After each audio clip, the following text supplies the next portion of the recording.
Assalamualaikum warahmatullahi wabarakatuh. Perkenalkan, nama saya Zila Anggia Malia dari Fakultas Ekonomi dan Bisnis, Prodi Akuntansi dari kelas C.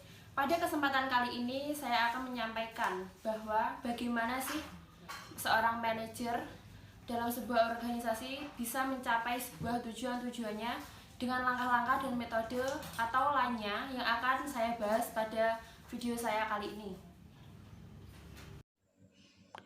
Pada video ini saya akan menyampaikan materi mengenai manajer sebagai pembuat keputusan.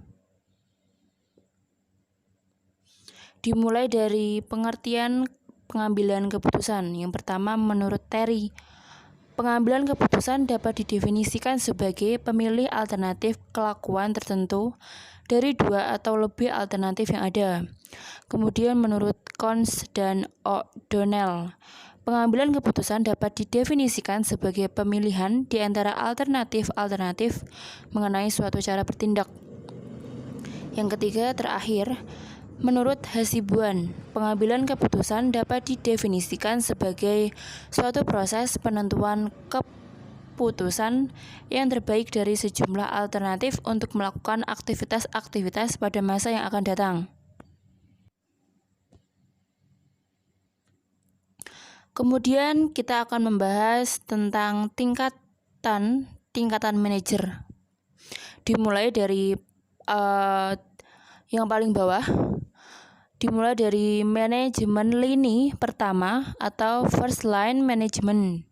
Dikenal pula dengan istilah manajemen operasional, merupakan manajemen tingkatan paling rendah yang bertugas memimpin dan mengawasi karyawan non-manajerial yang terlibat dalam proses produksi. Yang bagian tengah yaitu manajemen tingkat menengah atau middle management, mencakup semua manajemen yang berada di antara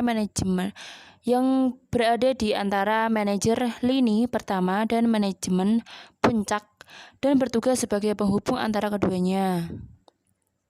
Yang paling atas yaitu manajemen puncak atau biasa yang disebut dengan top management. Dikenal pula dengan istilah executive officer, bertugas merencanakan kegiatan dan strategi perusahaan secara umum dan mengarahkan jalannya perusahaan. Contoh top management adalah seperti CEO atau Chief Executive Officer,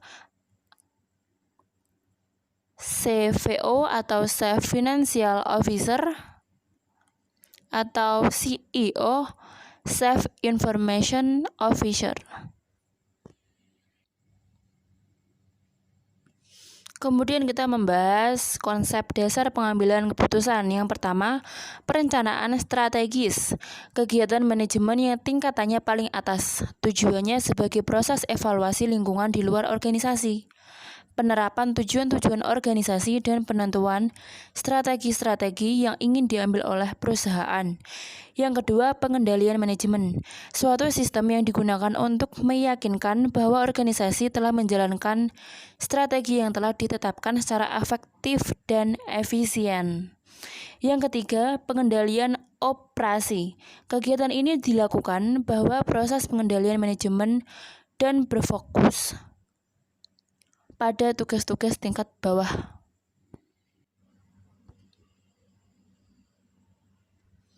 Kemudian kita membahas mengenai proses pembuatan keputusan. Yang pertama, mengidentifikasi suatu masalah.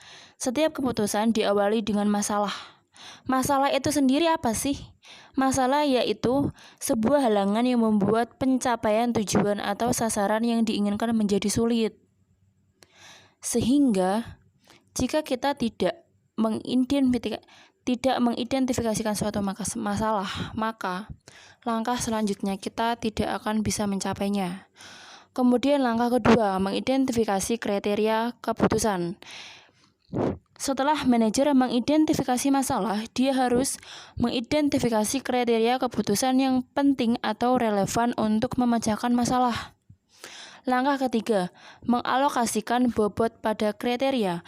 Jika kriteria yang relevan tidak sama arti pentingnya, pembuat keputusan harus memberi bobot pada masing-masing kriteria agar dapat memberinya prioritas yang tepat dalam membuat keputusan. Langkah yang keempat, Mengembangkan alternatif. Langkah keempat dalam proses pembuatan keputusan mengharuskan pembuatan keputusan menyusun daftar alternatif yang ada yang dapat memecahkan masalah. Kemudian langkah yang kelima, menganalisis alternatif. Setelah alternatif didefinisikan, pembuatan keputusan harus mengevaluasi setiap kemungkinan. Langkah keenam, memilih sebuah alternatif. Dalam proses pembuatan keputusan adalah memilih alternatif terbaik atau yang menghasilkan total tertinggi di langkah 5. Kemudian langkah yang ketujuh, mengimplementasikan alternatif. Pada langkah ketujuh dalam proses pembuatan keputusan, Anda menerapkan keputusan ke dalam tindakan dengan memberlakukan kepada mereka yang terpengaruh dan membuat mereka berkomitmen terhadapnya. Kemudian langkah yang ke-8 atau yang terakhir, mengevaluasi efektivitas keputusan. Langkah terakhir dalam proses pembuatan keputusan melibatkan evaluasi hasil keputusan untuk melihat apakah masalahnya telah terpecahkan.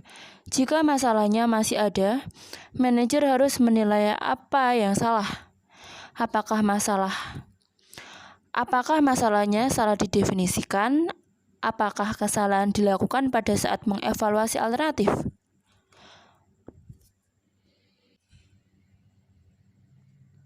Kemudian kita akan membahas jenis-jenis pengambilan keputusan. Yang pertama, keputusan yang terstruktur atau keputusan terprogram. Beberapa masalah adalah mudah. Tujuan sang pembuat keputusan adalah jelas. Masalahnya sudah dikenal dan informasi tentang masalah tersebut mudah didefinisikan dengan lengkap. Kemudian yang kedua, keputusan setengah terprogram atau setengah terstruktur. Keputusan yang sebagian dapat diprogram, sebagian berulang dan rutin, tapi sebagian pula tidak terstruktur. Kemudian pengambilan keputusan yang ketiga. Tidak semua masalah yang dihadapi manajer dapat diselesaikan dengan menggunakan pengambilan keputusan yang terprogram. Banyak situasi dalam organisasi melibatkan masalah yang tidak terstruktur, yakni masalah yang baru atau tidak bisa dan di mana informasi yang diperlukan dalam pengambilan keputusan adalah ambigu atau tidak jelas atau tidak lengkap.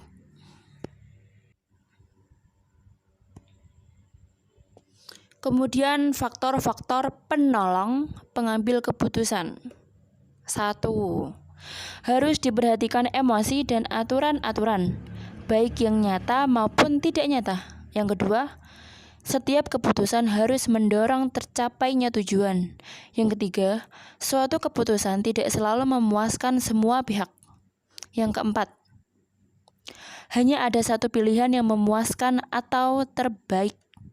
Yang kelima, pengambilan keputusan adalah mental action dan harus ditransfer ke dalam cycle action atau harus diterapkan. Yang keenam, pengambilan keputusan yang efektif memerlukan waktu, dana, data, informasi, dan fakta yang cukup. Yang ketujuh, membuat keputusan dalam prakteknya membutuhkan kecakapan, pengalaman, dan imajinasi. Yang kedelapan, pengambilan keputusan merupakan awal dan mata rantai aktivitas. Yang terakhir, kesembilan, setiap keputusan harus dilaksanakan. Kemudian pedoman dalam pengambilan keputusan ada 4. Yang pertama, memahami perbedaan budaya. Yang kedua, mengetahui kapan waktu untuk keluar. Yang ketiga, menggunakan proses pembuatan keputusan yang efektif.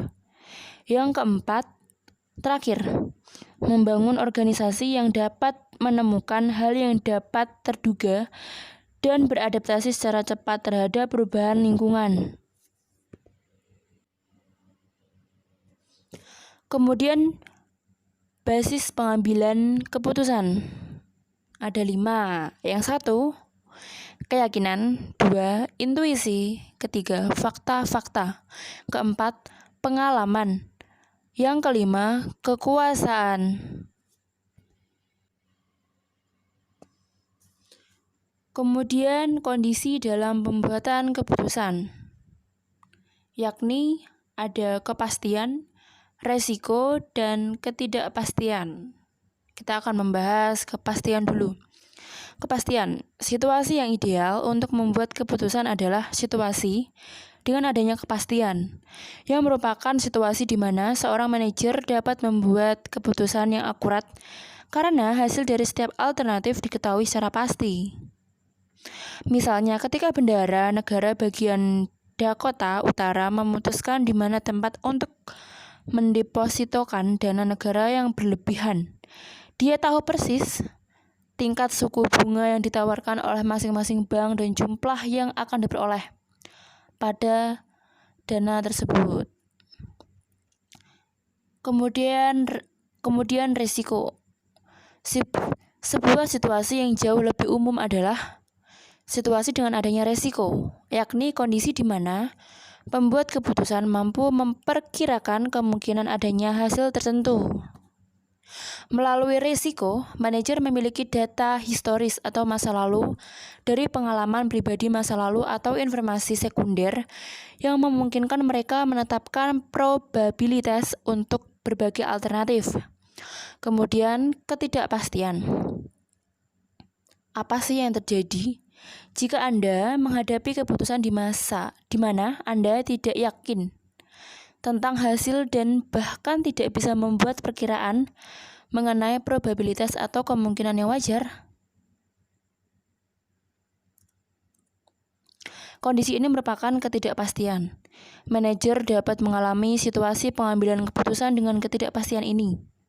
Dalam kondisi tersebut, pilihan terhadap alternatif-alternatif yang ada dipengaruhi oleh jumlah informasi tersedia yang terbatas dan oleh orientasi psikologis dan pembuatan keputusan.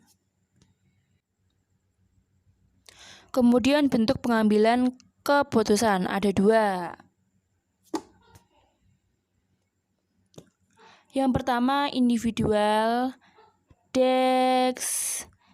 decision adalah keputusan hanya ditetapkan oleh seseorang manajer, sedangkan para bawahan hanya dapat berpartisipasi memberikan saran-saran, pendapat-pendapat, dan informasi saja, tetapi tidak berhak untuk ikut memutuskan. Yang kedua, group decision adalah keputusan itu ditetapkan oleh para anggota grup, baik atas hasil mufakat dan musyawarah maupun atas voting. Kemudian kita akan membahas gaya dalam membentuk keputusan. Ada 2 nih. Yang pertama, gaya berpikir linier. Apa sih yang dimaksud gaya berpikir linier? Gaya berpikir linier dicirikan oleh preferensi orang untuk menggunakan data dan fakta eksternal, serta memproses informasi ini secara rasional, berpikir logis untuk memandu keputusan dan tindakannya. Kemudian untuk gaya berpikir non-linear, dicirikan oleh preferensi atau atas sumber informasi internal, perasaan dan intuisi, serta memproses informasi ini dengan pencerahan dan perasaan untuk memandu keputusan serta tindakan. Kemudian kita akan membahas mengenai bias dan kesalahan dalam mengambil keputusan. Yang pertama, bias terlalu percaya diri atau overconfident bias. Ketika pengambilan keputusan cenderung berpikir mereka tahu lebih banyak daripada yang mereka lakukan, atau memiliki pandangan tidak realistis secara positif dari diri mereka sendiri dan kinerja mereka. Mereka menunjukkan bias terlalu percaya diri. Yang kedua, bias kepuasan sesaat atau immediate gratification bias.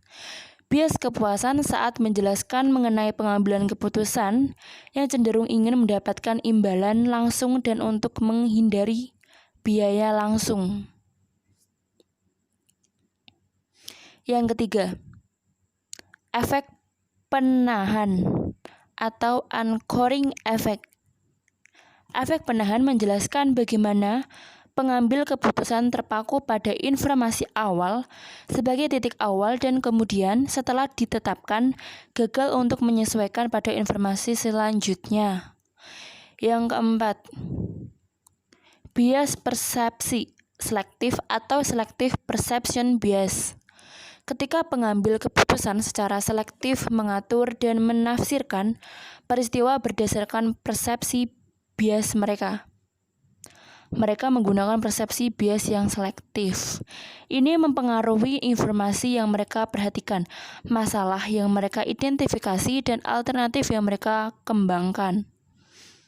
Yang kelima, bias konfirmasi atau confirmation bias. Pengambil keputusan yang mencari informasi yang menegaskan kembali pilihan mereka di masa lalu dan menilai lebih rendah informasi yang bertentangan dengan penilaian masa lalu menunjukkan bias konfirmasi. Orang-orang tersebut cenderung untuk menerima secara penuh informasi yang menegaskan pandangan prasangka mereka dan bersifat kritis dan skeptis terhadap informasi yang menantang pandangan ini. Yang keenam, farming bias adalah ketika pengambil keputusan memilih dan menyoroti aspek-aspek tertentu dari suatu situasi dan mengabaikan yang lain dengan menarik perhatian terhadap aspek tertentu dari sebuah situasi dan menyoroti hal tersebut. Sementara pada saat yang sama, mengecilkan atau menghilangkan aspek-aspek lain. Mereka mendistorsi apa yang mereka lihat dan membuat titik referensi yang salah. Yang ketujuh, bias ketersediaan atau availability bias. Terjadi ketika pembuat keputusan cenderung mengingat kejadian yang terbaru dan hidup dalam ingatan mereka. Hasilnya, hal ini mendistorsi kemampuan mereka untuk mengingat peristiwa secara objektif dan menghasilkan penilaian yang terdistorsi dan estimasi probabilitas atau kemungkinan yang salah. Yang kedelapan, bias representasi atau representation bias. Ketika pembuat keputusan menilai kemungkinan dari suatu peristiwa berdasarkan seberapa dekatnya peristiwa tersebut menyerupai kejadian-kejadian atau peristiwa lainnya, itu merupakan bias representasi. Manajer yang menunjukkan bias ini membuat analogi dan melihat situasi yang sama di mana mereka tidak ada. Kesembilan, bias keacakan atau random bias. Menggambarkan tindakan pengambilan keputusan yang mencoba untuk menciptakan makna dari peristiwa yang terjadi secara acak. Kemudian yang ke-10, sunk cost error. Terjadi ketika pengambilan keputusan lupa bahwa pilihan saat ini tidak dapat memperbaiki masa lalu. Mereka terpaku pada pengeluaran yang lalu berupa waktu, uang, atau usaha masa lalu, ketimbang berpikir pada konsekuensi di masa depan. Alih-alih mengabaikan biaya yang sudah terjadi tersebut atau sunk cost, mereka tidak bisa melupakan mereka. Yang ke-11, bias mementingkan diri sendiri atau self-serving bias. Pengambilan keputusan yang cepat untuk merayakan atas keberhasilan mereka dan menyalahkan kegagalan pada faktor-faktor luar menunjukkan bias mementingkan diri sendiri atau self-serving bias.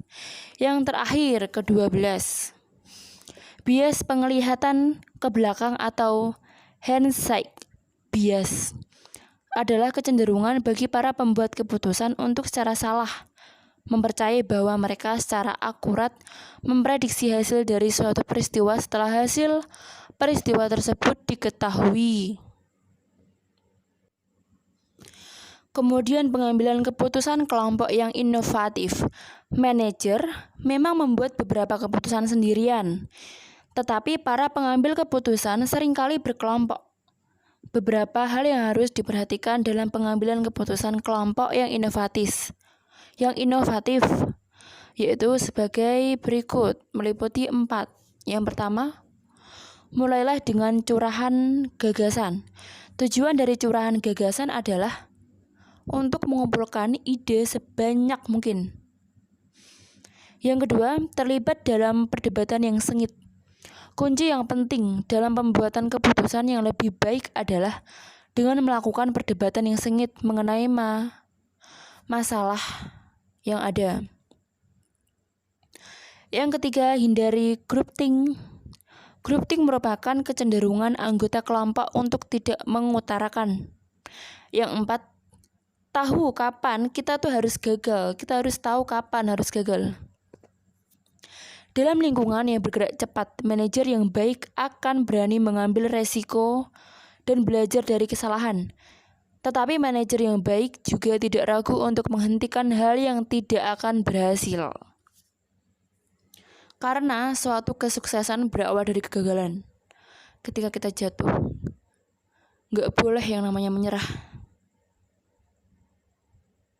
Karena kita sukses belajar dari kegagalan dan masa lalu.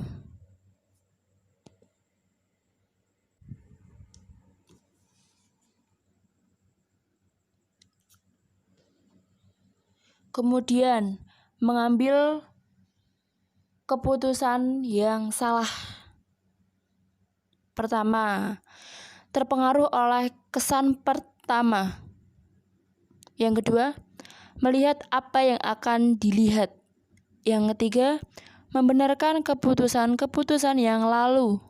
Keempat, mempertahankan status quo. Quo itu apa sih? Quo yaitu mempertahankan keadaan sekarang yang tetap seperti keadaan sebelumnya. Yang kelima, terpengaruh oleh kerangka masalah. Yang keenam, terlalu percaya diri.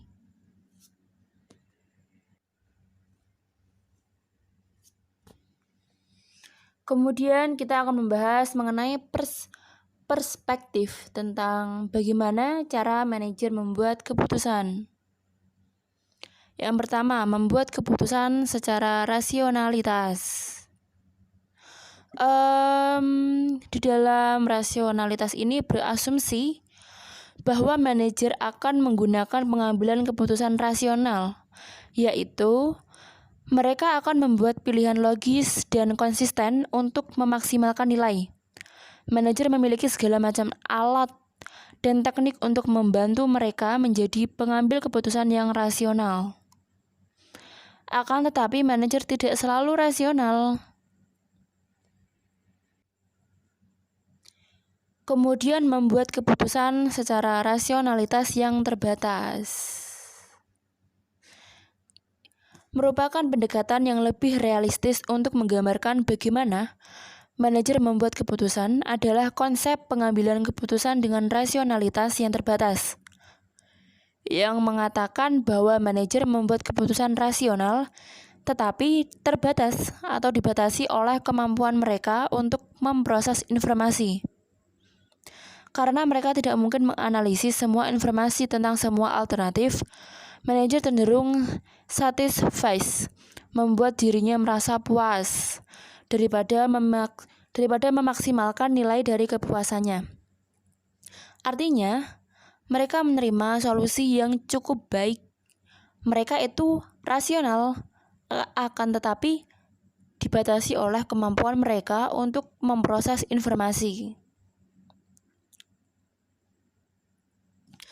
Kemudian, membuat keputusan, peran dari intuisi. Manajer sering menggunakan intuisi mereka untuk membantu membuat keputusan. Apa itu pengambilan keputusan secara intuitif? Artinya, mereka membuat keputusan atas dasar pengalaman, perasaan, dan akumulasi penilaian. Seberapa sering pengambilan keputusan secara intuitif dilakukan oleh manajer sih? Sebuah survei menemukan bahwa hampir setengah dari yang disurvei menggunakan intuisi lebih sering daripada analisis formal untuk menjalankan perusahaan mereka. Pengambilan keputusan secara intuitif dapat melengkapi pengambilan keputusan rasional dan pengambilan keputusan dengan rasional yang terbatas. Pertama-tama, seorang manajer yang telah memiliki pengalaman terhadap tipe masalah yang sama atau intuisi yang sama sering dapat bertindak cepat berdasarkan dengan apa yang tampaknya merupakan sebuah informasi yang terbatas karena dari pengalaman masa lalu. Kemudian membuat keputusan, peran evidence-based management atau manajemen berbasis bukti. Misalkan, Anda menunjukkan beberapa gejala fisik yang aneh dan membingungkan. Dalam rangka untuk membuat keputusan terbaik mengenai diagnosa dan pengobatan yang tepat, inginkah Anda agar dokter mendasarkan keputusan pada bukti terbaik yang tersedia? Sekarang anggaplah bahwa Anda seorang manajer yang dihadapkan pada permasalahan dalam organisasi Anda. Inginkah Anda agar keputusan Anda didasarkan pada bukti terbaik yang tersedia? Setiap proses pengambilan keputusan kemungkinan akan ditingkatkan melalui penggunaan bukti yang relevan dan dapat diandalkan. Apakah itu membelikan seorang sebuah hadiah ulang tahun? Atau bertanya-tanya mesin cuci baru apa yang cocok untuk dibeli? Itulah alasan dibalik adanya evidence-based manajemen EBMGT atau manajemen berbasis bukti yang merupakan penggunaan bukti terbaik yang tersedia secara sistematis untuk meningkatkan praktek-praktek manajemen EBMGT gini cukup relevan terhadap pengambilan keputusan-keputusan manajerial. Oke, cukup sekian materi yang saya sampaikan. Oke, cukup sekian materi yang saya sampaikan mengenai manajemen sebagai pembuat keputusan. Kiranya ilmunya bermanfaat, dapat diaplikasikan ke kehidupan sehari-hari. Dan saya mohon maaf jika ada kata yang salah. Oke, wassalamualaikum warahmatullahi wabarakatuh.